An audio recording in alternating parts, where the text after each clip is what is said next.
Olá a todos, bem-vindos a mais um episódio do Prova de Contacto. Hoje temos aqui um episódio com um formato um bocadinho diferente. Esperemos que sim. Não é, Ruben? Olá a todos. Olá Hoje João. Temos o João. Olá. Hoje o João tem aqui também aqui. Tem direito ao microfone. Porque acho microfone. que hoje temos aqui um assunto um bocadinho mais Diferente. satírico. É um bocadinho. Será? É. Sim, São pode-se dizer que sim. alguns pet peeves que nós temos com alguns tópicos, porque decidimos tomar o tópico de coisas que deviam acabar na fotografia. Então vamos levar isto. Não é tipo acabar. Mas serem minimizadas. Algumas. Outras podem mesmo acabar. Ser exterminados, se calhar. Alguns executados em praça pública, mas isso são coisas da minha opinião. Mas Por isso, como podem ver, só começava por a este, ser- só começava por a este ser início de tocar. comentário já dá para ver no que é que isto começava a vai dar sempre hoje. tocar ao governo este tipo de coisas, por isso eu acho que cabe à comunidade criar um sistema de discussão de determinado tipo de coisas. E eu vou lançar porque eu tenho um pet peeve com aquele pessoal que usa vinhetas nas fotos, pá, que isso para mim é uma coisa que tinha que acabar já. O pessoal que faz a vinheta em pós-produção, isso e aqueles gajos do HDR. Pá. HDR tem que acabar, foi uma moda horrível. As cascatas. Eu não sou, Ficam tão bonitas eu não sou as contra o cascatas. HDR desde que seja minimamente bem feito. Mas o que é um Não HDR bem feito? Eles começam logo por ter aquele halo plástico à volta das cenas, acho que fica horrível. Só por aí. Agora, se souberes tirar um bocado de proveito, não é, do Dynamic Range da tua câmera e conseguires sacar mais informação. Pronto, então vamos fazer das sombras assim. e tudo aí, A primeira pessoa a enviar-me um HDR bem feito, eu posso ser que eu mude de opinião. Pronto. Porque eu quando vejo aquelas altas luzes e as baixas luzes tudo equilibrado, Aí está. HDR bem feito e HDR mal feito. Mas um HDR bem feito não é só uma foto normal com uma câmera com bom dynamic range. Isso é que é supostamente um bom HDR. Mais do que isso, quando uma pessoa precisa de ir Não, ao HDR quando tu como tens ferramenta, aquelas nuvens com aquela vibrância toda, clarity no máximo, que textura tudo, no que tudo máximo. aquilo é, vamos editar a foto e puxa os botões todos para a direita, assim, rápido. Não, Alguns, vibrance, outros têm que ser- saturação. A saturação vai para o mínimo, que é para ficar a preto e branco. Tem que ser, que é para criar aquele contraste, Isso para é ser aquele mais extra, moody. isso é para aqueles fãs do preto e branco. Mas depois tens de estar ali um punch extra no preto e branco. Não, mas que é depois para- isso já vamos entrar noutra coisa, que é aquele pessoal que faz a conversão para preto e branco e usa filtros de analógico. Que isso é outra coisinha que incomoda um bocadinho aqui o meu cérebro. Que é... Filtros de analógico no geral estão errados. Sim, Não é só uma questão do preto e branco, é uma questão que também se mantém a cores. sim. Epá, mas eu conheço o pessoal que fotografa em digital, usa esses filtros e tenta fazer passar como se fosse fotos de filme. E porquê? É mais hipster. É mais hipster, pá, pronto, mas É fixe. Custa 0 euros não fazer isso. É não grátis. fazer. É grátis. Pronto, o teu primeiro run está feito, Ruben? Não, eu tenho- a minha lista- foi a minha só- lista é demasiado pois, extensa. Isto é assim, para quem não, isto A é minha só lista- mesmo a ponta do iceberg. Estou aqui a ver o Ruben a fazer o scroll no telemóvel e preparem-se. Não, mas eu estou a deixar Aquilo parece uma lista de estou a dar compras. espaço. Aquilo parece uma lista de A compras. minha lista de compras no telemóvel é mais pequena. É mais que pequena. isso. Pronto, então. É a tua lista de Natal. Não, mas eu não. estou a deixar espaço. Não sei se escreveste alguma coisa também tu. O que é que Sim, tinhas- o que é que tinhas aí acho que, apontado? mas eu acho que. Mas continua, que estás a dar um ritmo engraçado. Que já percebi que isto vai ser, vai ser Não, animado.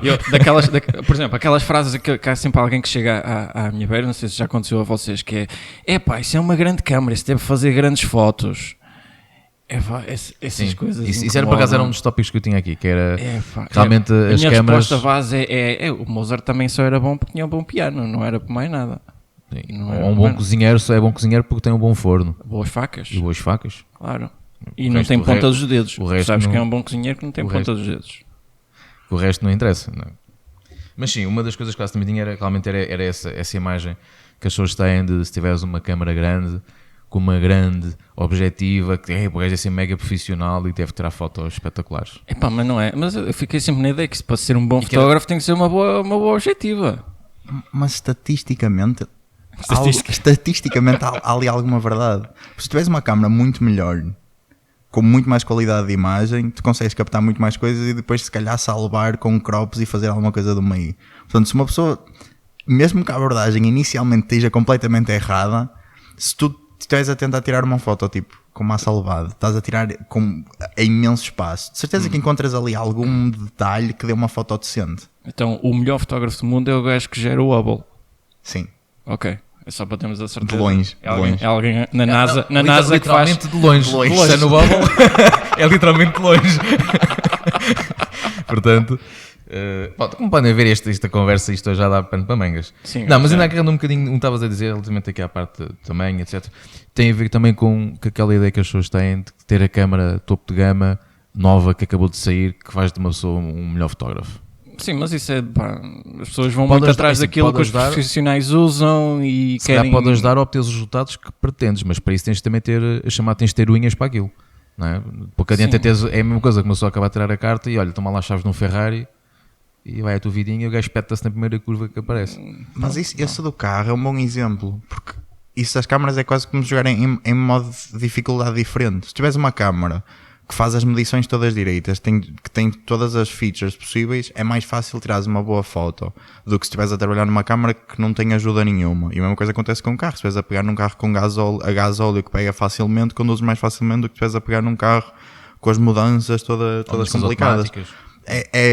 Acho que é uma coisa, é níveis de segurança. Essas coisas existem num espectro e em alguns casos é de facto mais fácil e algumas pessoas tomam partido disso e outras não, mas todos estes clichês aconteceram porque a algum ponto eram verdade e a algum ponto fizeram sentido e depois foram desvirtuados ao longo do tempo. Mas isso e funciona hoje em se a dia... pessoa funcionar em modo programado ou modo automático, não é? Se meteres a câmera em modo profissional, manual, desculpa, é o modo P que é modo profissional. Modo profissional. Exato.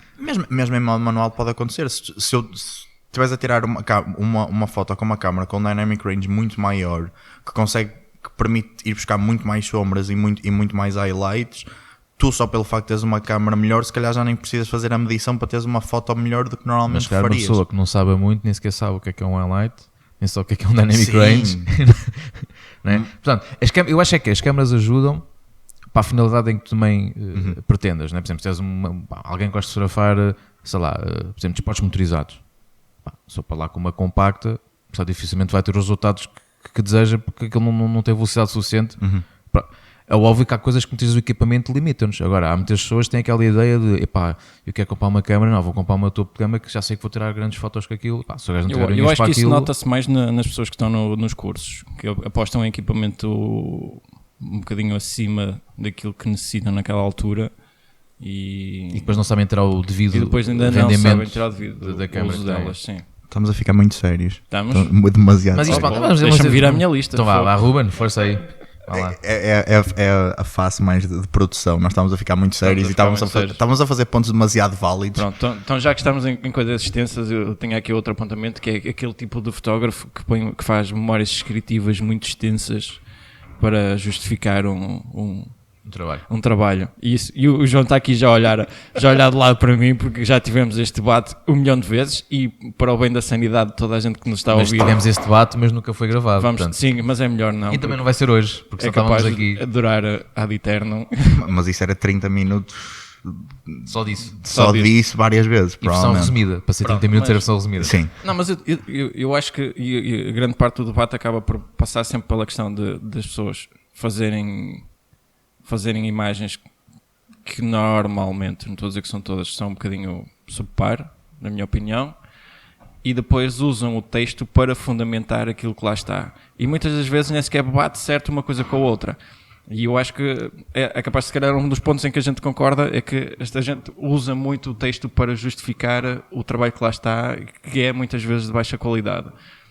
Se calhar acabaste de responder o porquê. Né? Se as pessoas têm necessidade de estar a explicar tanto, porque se o próprio trabalho em si não comunica aquilo que elas pretendem passar. Então sentem necessidade de ter que descrever isso tudo excessivamente, não dando ali um espaço quase de interpretação a quem está a ver o trabalho. Entra naquilo quase num modo filosófico para dizer o que é que o público tem que ver quando olha para aquelas imagens. E devia ser o oposto. As imagens é que têm que fazer o grande... carregar o peso do que lá está. Ser a própria linguagem. Mas depois temos o reverso da moeda, que é as pessoas têm tu mencionaste especificamente a questão de serem imagens que eram de baixa qualidade e que por causa disso é que precisavam da justificação, o que implica automaticamente que se for uma imagem de alta qualidade que tenha... Quando digo qualidade não é a resolução, sim, mas mesmo em termos seja qualquer... Eu quando digo baixa qualidade é um trabalho que tu olhas para ele e tu depois lês o texto e as duas coisas não batem certo, ou seja, não é exatamente aquilo que o autor queria transmitir. mas invariavelmente isso continua a ser subjetivo. E é a base, acho que é a base da nossa discussão aqui, de forma muito resumida, há essa possibilidade de ser uma foto de baixa qualidade, que seja por pouco esforço, seja por qualquer base axiológica que possa ter sido, é considerado de baixa qualidade, e que depois pensa-se que de facto a pessoa está a tentar apoiar-se demasiado na escrita para apoiar a fotografia. Sim. E como a qualidade da fotografia é uma coisa subjetiva, começa a ser muito complicado perceber quando é que de facto é uma coisa que a capacita, ou se calhar é só uma realidade à qual nós não empatizamos com essa realidade, e se calhar parece que é uma coisa que é desconectada, mas que na realidade tem uma ligação muito clara para aquela pessoa.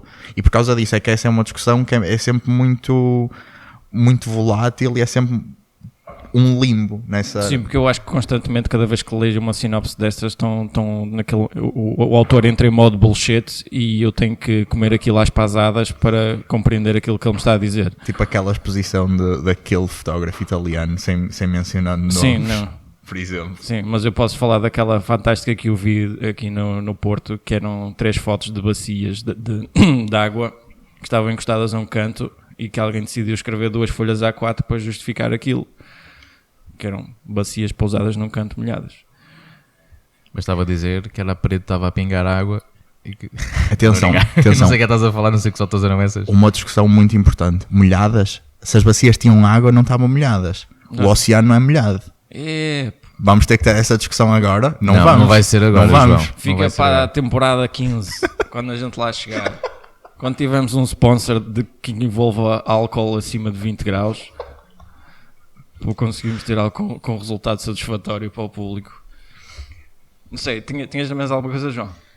As minhas, é assim, pelo nada disto, as minhas são, se calhar, muito sérias. Conta lá.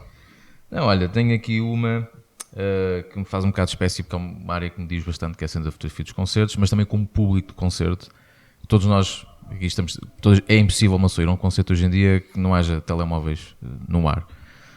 O engraçado é que a maioria das imagens que são feitas e dos filmes que fazem, a qualidade quase sempre é má. E as pessoas esquecem-se que quem está a filmar ou está a fotografar, que há pessoas por trás que estão a querer ver o concerto. E que nós pagamos bilhete não é para estar a ver o concerto pelo ecrã da pessoa que está à nossa frente. É só apenas esse apontamento, não é? Eu concordo que todos nós somos fãs das bandas, e toda a gente quer tirar uma foto, recordação, fazer um vídeo, sim, uma souvenir daquele concerto. Ok, agora estar constantemente a meter o raio do telemóvel no ar para tirar fotos que certamente nunca vão ver a luz do dia, porque são tão más que vão diretas para o caixote de lixo, e vídeos na mesma onda, não. Não, por acaso, eu lembro-me quando falaste na primeira temporada, quando fizemos o episódio sobre fotografia de concerto, fizemos o episódio com a Teresa, de falar de que tinhas ido assistir a um concerto e que tiveste um indivíduo ao teu lado ou à tua frente que filmou o concerto todo com o telemóvel, viu o concerto pelo telemóvel. Sim, e certamente ele só viu o concerto quando chegou a casa a ver se aquele vídeo que ele teve a fazer tinha boa qualidade. Claro. Porque ele não viu o concerto. Mas aquilo era um trabalho artístico, era todo um conceito. E se calhar tinha com mais 4 páginas ao lado. Tinha 2 A4. Vai ser projetado ali numa galeria qualquer. Ali não, mas às vezes as pessoas acho que perdem um bocado a noção, das coisas, não é? Isso é um dos apontamentos. Pronto, isso é agora se podes meter assim um mais... Não, eu agora lembrei-me de uma coisa que nós vimos esta semana, que até foi quase aquilo que despoltou o tópico, que foi termos passado por alguém a segurar mal na objetiva, não é? Sim, a segurar a câmara. Desculpa, na câmara, a segurar na câmara pela objetiva. Sim. Aquilo é assim um bocadinho cringe, não sei qual será a palavra em português, mas arrepia assim um bocadinho ver alguém a segurar num equipamento de tal forma, que são aquele tipo de pessoas que depois chegam ao técnico e dizem: isto não está aqui a fazer um barulhinho muito estranho, eu não sei o que é que se passa aqui na objetiva. Estás aqui numa espécie tipo maracas quando eu abano a câmara. Quando eu abano a câmara. Uma folga estranha, não sei o que é que se passa. É isso e aquela malta que não sabe que segura na câmara e depois segura mal na objetiva, não é? Em vez de darem-lhe o apoio com a palma por baixo da objetiva, que seguram por cima ou de lado, tipo parece que estão a apalpar as mamas à prima e seguram assim, tipo mão aberta. Eu não ia para essa comparação, mas isso estás a falar muitas vezes acontece que é por causa da focagem. Há aquele pessoal que às vezes com lentes de distâncias maiores, às vezes assim, dá jeito. É verdade. Eu já fiz isso com o Olympus por causa da velocidade. Com o Olympus? Sim, por causa da velocidade do obturador. Às fica vezes na objetiva? Não, é ainda no corpo da Olympus, mas é junto com a objetiva. Não, Olympus não é o diafragma que está lá? Tens os dois. Ah, tem os dois? O diafragma está na lente, a velocidade do obturador está Está junto ao corpo, ok. E por causa disso às vezes dá mais para cima dependendo de onde Mas faz. tu não fazes isso sempre, eu vejo. Se tu Não, fizesses, sim, convém não fizesses ser- já tinha chamado a atenção. Sim, porque às vezes é óbvio que para fazer uma estabilização da imagem deve ser feita de uma maneira correta, não é? O ideal é dar o apoio Exatamente. com a mão para... E já que estamos a falar Tirar também mais da partido. câmera, depois também tem aquela questão simples de não estar constantemente a ver como é que a foto ficou. E o chamado shimping, Shimping, sim. não é? Pá, tudo bem que uma pessoa tira uma ou duas fotos e veja, ok, para ver se a medição está ali mais ou menos um ponto, mas depois não Mas estejam isso constantemente... É um mal da tecnologia, do digital, não é? Sim. Não estejam constantemente a ver e, por exemplo, podem fazer um bom exercício que é desligarem o preview quando fotografam. Desligarem o preview. Eu normalmente tenho sempre o preview desligado. Mas isso é quase tão Só mal vejo as como imagens quando realmente fotografar quero. só com o live view. Também. Para mim, na minha ótica, tem que ser visto pelo viewfinder. Tu tens que saber aquilo que estás a enquadrar. E o viewfinder eu acho que é um bocadinho... Não sei, se calhar é cheating, se calhar a minha mentalidade um bocadinho mais, Gravia mal. mais antiga. Mas eu tenho uma compacta, não tenho um viewfinder, tenho apenas... Sim. Pronto, aí não há, aí Isso não há volta a dar. não há grande opção aí, não. Mas... Como podem notar, eu estou muito silencioso porque sou muito culpado de fazer isto. Portanto, pá, mas só isso, tentar passar certamente há aqui coisas que somos todos culpados de algo, por isso não...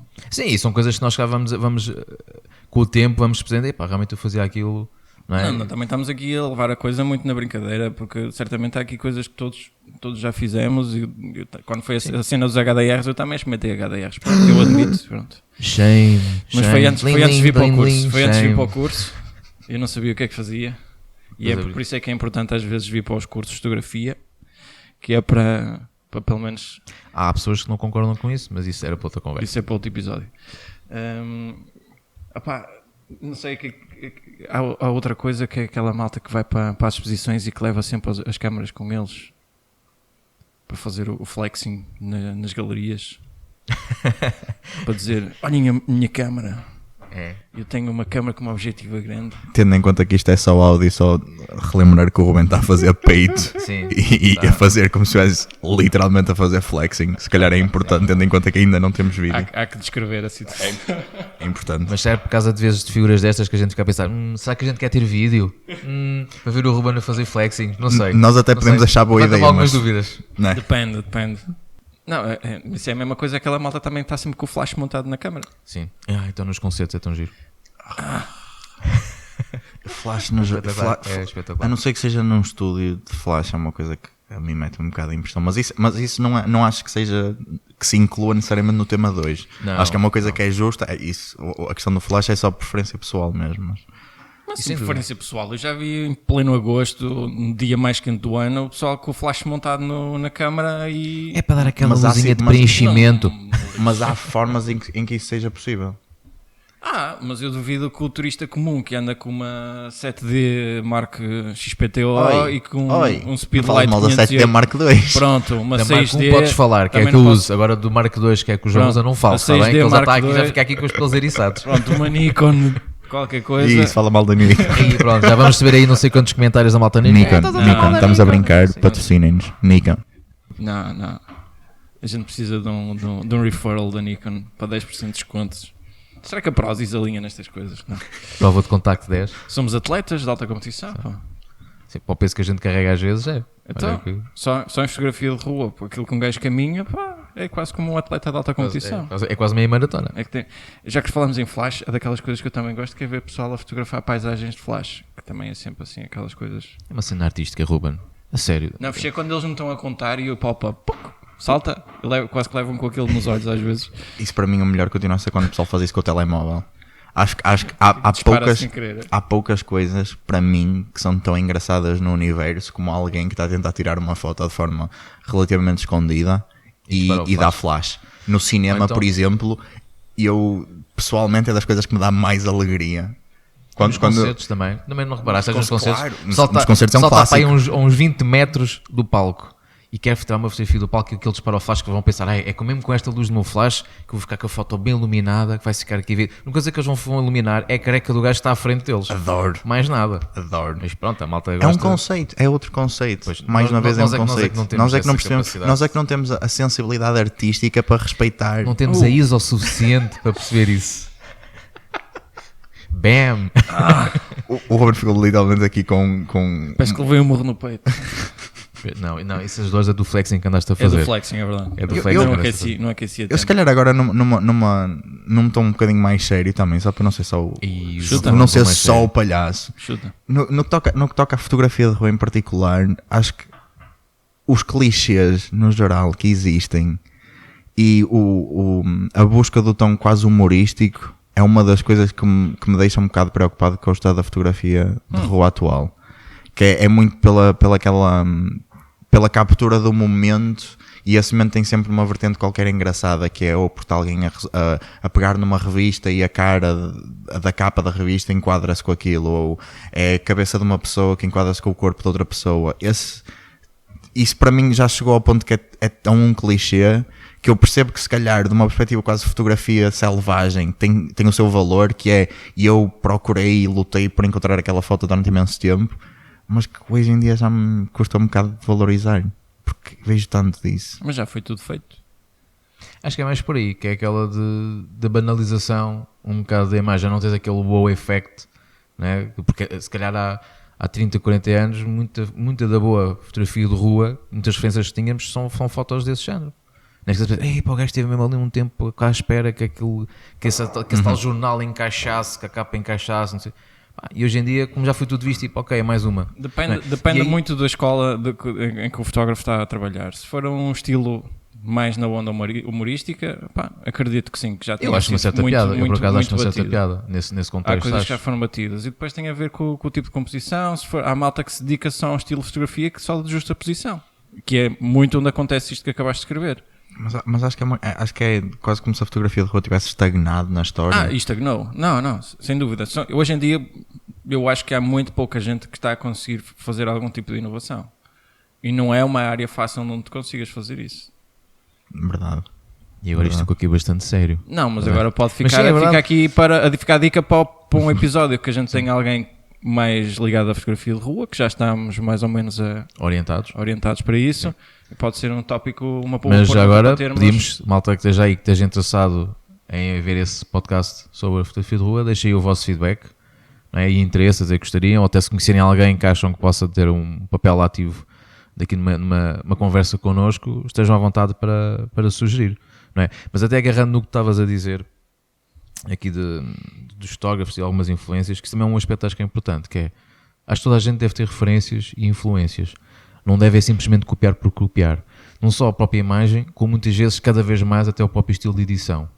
Porque às vezes é tipo uma pessoa faz, agora está na moda um certo tipo de imagem, não é? Tipo a cena que há bocado falei daquele aspecto, o aspecto hippie, não é? Hipster. Comprem os meus presets Lightroom. Sim. Os presets e tal, e depois toda a gente usa os presets iguais porque acha que aquilo está na moda e que vai dar mais visibilidade ou mais likes. Mas estás a falar até. em composição em termos de edição ou de composição? Ambos. Que é assim, todos nós temos referências e inspirações. Mas para quem está a começar, o processo de imitação faz parte. É a melhor coisa que se pode fazer. Faz parte. E costuma-se dizer que como é que é? O copiar é a melhor forma de elogiar. Sim. Pronto. Mas há muita gente que depois, não só ao nível da imagem que faz, como depois também da própria edição que faz. E eu acho que as pessoas têm que ter um bocado a ideia de, ok, podes começar como processo de aprendizagem, mas depois é importante que a pessoa dê ali o seu cunho pessoal para ser uma pessoa, para ser uma foto diferente dos outros. Não é? E não se limitar apenas a copiar, se funcionou com o outro, se o outro teve 5.000 likes, também quero fazer uma imagem igual para também ter 5.000 likes. Mas isso já é para dar de comer a muita gente no Instagram. Pronto, e realmente até se não me engano, nós até temos aqui algum feedback da história que nós fizemos, não é? Para os nossos ouvintes a pedir algum feedback, e acho que se não me engano houve um comentário que também era um bocado nessa onda dos likes, não fotografar para... O Marco escreveu-nos que a pergunta aí era coisas que deviam acabar na fotografia, e o Marco escreveu-nos fotografar pela fama e ego e não por paixão e dedicação à arte. E desde já um abraço ao Marco. Um abraço ao Marco, sim. Que ele é um dos nossos grandes ouvintes aqui, sempre a dar sugestões. Olá, Marco, desculpa ter estragado o teu podcast preferido. É só hoje. Não, mas é um bocado de razão, não é? É óbvio que hoje em dia, mais uma vez, redes sociais ao barulho. O que motiva realmente as pessoas a fotografar, não é? Não deveria ser o fotografar para os terceiros, para agradar terceiros, somente. Não é? Que é óbvio que todos nós, acima de tudo, quando fotografamos, temos que nós gostar do resultado. E se os outros gostarem, ótimo. Não é uma obrigação, mas é excelente. Mas há aquelas pessoas que claramente só fotografam para agradar aos outros. Neste caso, para obter os tais likes, partilhas, enfim, esse mediatismo. Muitas vezes é muito efêmero, não é? Mediatismo durante 5 minutos. Em alguns casos, noutros não. Mas realmente acho que é um aspecto importante. Tentem sempre criar um cunho numa imagem, mesmo que seja algo similar com um fotógrafo que vocês gostem, uma referência. Tentem dar sempre um cunho pessoal às coisas, para que vocês próprios criarem a vossa identidade, não é? E não simplesmente limitarem-se a copiar os outros. Também se for esse o objetivo, porque acho que no mundo das artes há muito uma visão utópica e idealista das coisas, de que a fotografia não pode ser só uma profissão, e para algumas pessoas é só uma profissão, para algumas pessoas é um trabalho que elas fazem e não há uma sim, e é perfeitamente artística. legítimo isso, sim. E é isso que eu acho que é importante, é aceitar que são duas coisas diferentes, e é a mesma coisa do que tens futebolistas que diziam que jogavam futebol porque é a profissão deles e é o trabalho deles. Há jogadores de basquete que fazem isso, há artistas que fazem isso, e acho que para muita gente provavelmente é muito mais interessante teres um trabalho 9 to 5 que seja a fotografar do que um 9 to 5 em contabilidade, por exemplo, e que é legítimo. Nada contra os contabilistas, ok? Vejam lá, senão já começamos a receber hate aí do eu digo isso porque passei por contabilidade e portanto sei o que a casa gasta, sei o que a casa gasta. Também tínhamos aqui uma resposta do Ricardo Martins, que nos disse: a ideia de quem compra câmara é fotógrafo. E eu acho que já tínhamos estado a começar a tocar um bocadinho neste assunto aqui em off. Sim, é verdade. Mas eu acho que ele se refere a quem é, o facto de se querer dizer que é fotógrafo profissional. Eu acho que acaba por ser isto, porque o fotógrafo hoje em dia toda a gente é. Nem que seja com telemóvel. Não é? Isso. Agora, às vezes fazerem crer que são fotógrafos profissionais, e quando se olha às vezes para a qualidade do trabalho que é feito... Sim, tipo aquela história de pé no orçamento. Mas custa isto. Então por isso peça um primo meu, comprou uma câmara há pouco tempo e ele faz o trabalho. Sim, mas isso parece que já vais de encontrar a resposta do Daniel Vilares, que também dizia que tinha que acabar a prostituição do mercado, não é? Que também está um bocadinho de mão em mão uma coisa com a outra. É verdade. Infelizmente isso acontece, e muito por esse contexto que estavas agora a falar, não é? Que lá para teres uma câmara não faz-te um bom fotógrafo, não é? Da mesma maneira que, como dizemos, quando estavas a falar em off, o exemplo deste, não é? Porque compras uma caneta não faz-te um próximo escritor de sucesso. Até pode ser, mas não é a câmara que faz o fotógrafo. Não é intrinsecamente. Sim, não é por ser aquela caneta. Tu vês, por exemplo, o caso do Moriyama. O Moriyama usa compactas, GRs, que hoje em dia já são um bocadinho mais caras, mas pelo menos as câmaras mais antigas não é assim nada de extraordinário, e não faz dele ter menos qualidade naquilo que tem, embora possa haver aqui algum debate sobre a qualidade, o tipo de imagem que ele produz. Aí está, mais uma vez, vez. As câmaras, a qualidade dos sensores e tudo, podem ajudar para os trabalhos, às vezes podem, mas tu tens de saber ter aproveito disso, não é? Porque mais uma vez vamos àquela questão que falámos há bocadinho daquela cooperação com a Ferrari. Se tiveres uma boa câmara, mas não souberes fotografar, não é por teres uma boa câmara que aquilo te vai tirar fotos espetaculares. Se a foto for má, não é por o sensor ser 50 megapixels que a foto vai passar a ser boa. Sim, isso aliás foi uma coisa que a gente falou na entrevista com o Manuel Teixeira, no episódio 6 desta segunda temporada. Ele próprio abordou muito esta questão, que não era a quantidade de megapixels que fazia a diferença. Ele próprio diz que fazia a fotografia com uma caixa de sapatos, se fosse preciso, que não... Pinhole, fazia pinhole. Fazia uma pinhole para uma caixa de sapatos. Acredito que é um determinado nível de exigência por parte dos clientes, que sim, que ele sinta a necessidade de ter então esses alcances dinâmicos, de ter determinado tipo de gamas. Ganha, aí está. Tens uma boa câmara, há outras ajuda. Nuances que ajuda no trabalho. Mas não é o facto de hoje em dia se comprar uma câmara que faz de toda a gente um fotógrafo profissional. E que seja principalmente... essa compra ou essa evolução só aparece quando a pessoa sente que se está a limitar.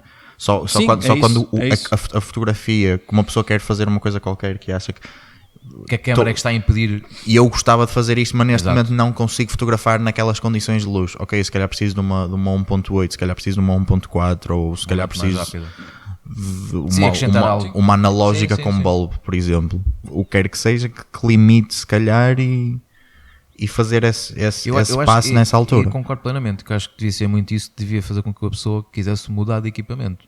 Não é? É realmente chegares a um ponto tipo, ok, eu para a minha fotografia, Já sinto ali qualquer coisa em para falta. a minha fotografia, eu sinto que o que tenho já me está limitado alguma, ou até de um modo criativo. Uma pessoa Sim. pode querer fotografar uma cena qualquer e pá, a minha câmera já estive aqui a ver, não dá. Mas que essa análise seja feita de forma exaustiva. Exatamente. Sim, Porque acho que muita gente isso acontece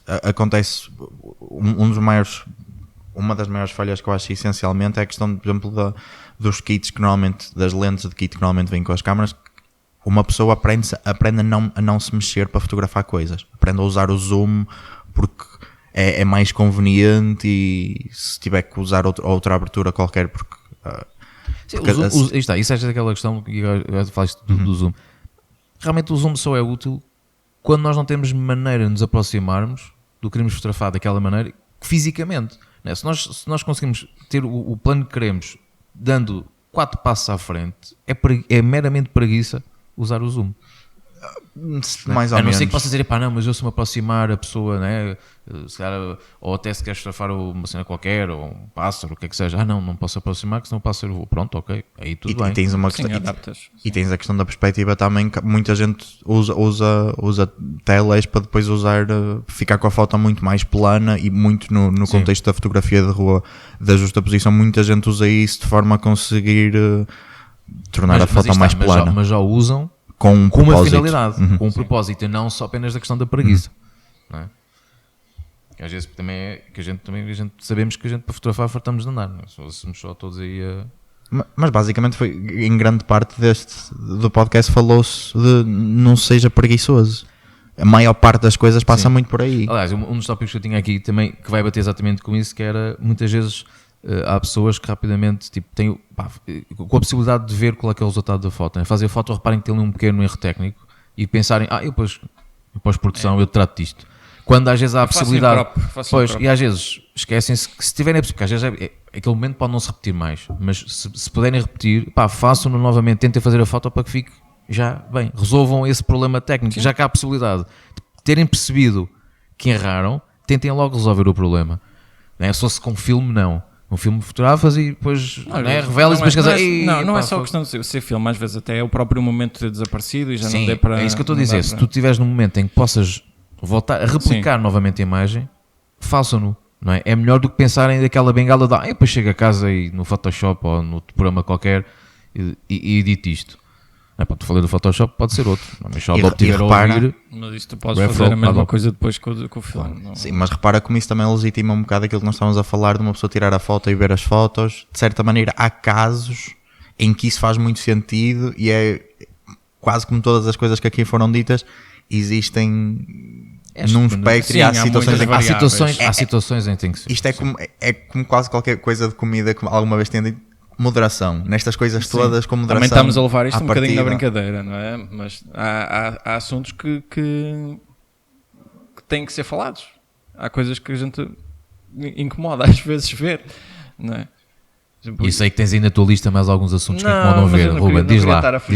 Nós vamos ter uma parte 2, 3 e 4. Sim, pela lista que o Ruben tem ali, eu tive que parar de escrever, porque senão eu começo a parecer um velho caduco, sempre a buscar a coisas. Por exemplo, há coisas... Isto no meu tempo não era assim. No meu tempo não era assim.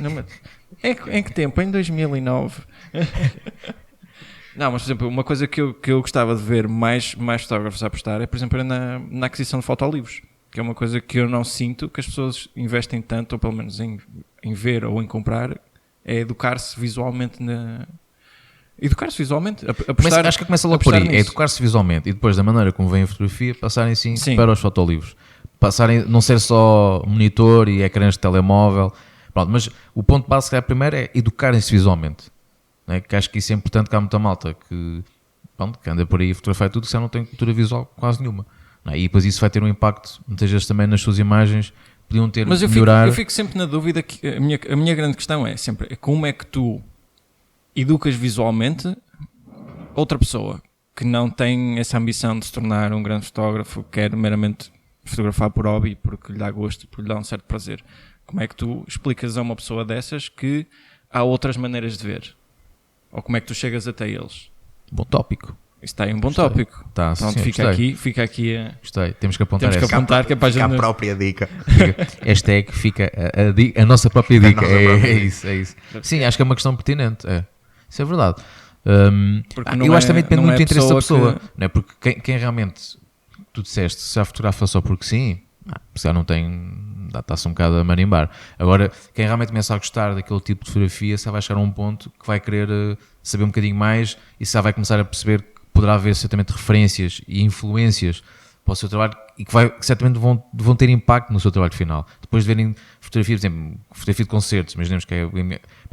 Tu vendo muitos fotógrafos de concertos, aquilo vai inspirar e vai influenciar de algum modo, não é? E tu chegas a um ponto, e mais uma vez, não é o copiar, mas sim o inspirar, Sim. o ter uma referência visual e dizer, epá, este gajo fotografa muito com uma 18mm, mas porquê? Isso cá faz sentido, então deixa-me lá, se é essa possibilidade, então deixa-me experimentar também fazer, não é? Perceber porque é que aquela pessoa tem grandes fotos a 18mm, deixa-me tentar fazer, porque eu só fotografo, imaginemos, não é? A 50mm ou 85 ou o que é que seja, então deixa-me fazer fotos com planos mais abertos. E se calhar só, agora percebo o porquê. Portanto, também incuto um bocado essa experiência. Não, às vezes até pode ajudar a ter uma estrutura melhor de composição, até fotografar a própria família, criar imagens muito mais apelativas que até possam ser interessantes para pendurar na parede ou oferecer aos amigos. Sim, aos e às vezes são esses pequenos coisas assim do pormenores que género. podem fazer com que uma imagem passe de banal a ter ali... Sim, elevar a imagem. Ter Acho ali que, no algo, fundo, a grande sim, ideia é essa. Sim. Ter ali algo...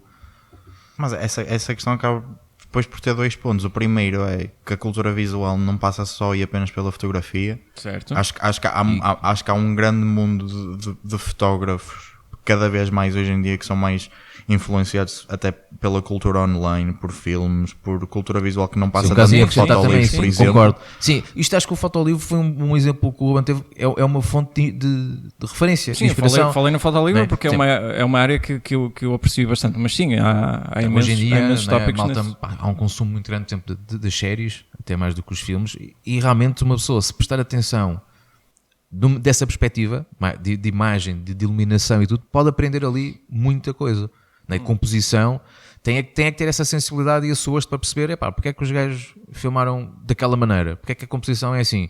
A pessoa já começa ali um bocado a desmontar. Ou pode não ter, aquilo. ou se calhar pode não ter e absorve as coisas só de forma instintiva. Acho que isso são duas perspectivas diferentes de atingir um objetivo relativamente semelhante, que é, tens a possibilidade de começar pela questão técnica e de almejares um objetivo e depois tentares de certa forma entranhar esse objetivo e passares para a forma instintiva, ou descobrires o que é que te atrai de forma instintiva e depois trabalhares as técnicas de forma a potenciares esse teu instinto. Acho que são duas abordagens que dependem dos fotógrafos e eu definitivamente estou a ser sério demais.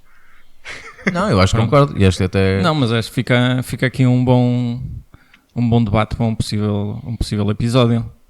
Deixem-nos as vossas opiniões. Mais um tópico. Mais um tópico. É bom. Sim, mas e acho que sim. Deixem o vosso feedback e até podem acrescentar, não é? Se vocês tiverem aqui algum rating que queiram fazer. Quais são as vossas pet peeves na fotografia? Sim, aquela que vocês dizem, incomoda-me ver as pessoas a fazer, façam, partilhem nos comentários, que acho que também, mais uma vez, é isso que nós também pretendemos com o podcast, não é? Também temos esse feedback da vossa parte. E continuem a deixar-nos informações sobre livros ou exposições que queiram divulgar para nós também partilharmos, e continuem a partilhar o nosso podcast, já que é o melhor podcast do mundo e quiçá de Portugal. Fora este episódio, peço desculpa. Não é nada, tiveste bem. Se calhar, João, este pode ser o episódio. Usem o nosso hashtag do Prova de Contacto Podcast, partilhem as vossas fotos para nós também, nós podemos ajudar e partilhar também as vossas imagens. Se tiverem às vezes alguma dúvida que queiram colocar ou alguma imagem, tipo que é que, olha, tenho esta imagem mas não sei bem o que é que poderei fazer para melhorar ou algo similar, e nós podemos dar o nosso feedback dentro do possível, não é? Mas acho que este aqui é um tema interessante, estes ratings, porque realmente muitas vezes leva a outras conversas, como o João estava aqui a falar e bem, da parte de outras fontes de inspiração, de referências, e também é engraçado que isto inicialmente até podia apontar para um episódio assim, até extravasar muito para o lado da brincadeira, mas na realidade acho que levantou aqui questões importantes e alguns apontamentos que acho que também vocês desse lado concordem e queiram partilhar aí connosco. Ou não concordem. Ou discordem e nos digam. Sim, e que diga assim, olha, não concordo nada, sim, não concordo nada com aquela referência aos contabilistas, pode acontecer isso. Tenho muito respeito pelos toques e pelos rogos. Mas sim, deixem-nos a vossa opinião, partilhem. Quem for também, quem nos estiver a ouvir no iTunes, por exemplo, deixem a vossa avaliação do podcast. Sim, o Castbox penso que também deixa. Também penso que sim. Portanto, se puderem, se gostarem, avaliem, que é sempre importante, ajudam-nos a dar também uma ajuda aqui à causa. Aqui à causa. Não sei, vamos então fechar, malta? Sim, está acho tudo. Que por hoje estamos mais aliviados. É? Eu estou. Pronto, já tiraste um pequeno peso. Já podes comprimir um bocadinho. Até ao próximo episódio. Ok, malta, então despedimos por aqui. Por hoje, espero que tenham gostado. Grande abraço a todos. Obrigado. Obrigado.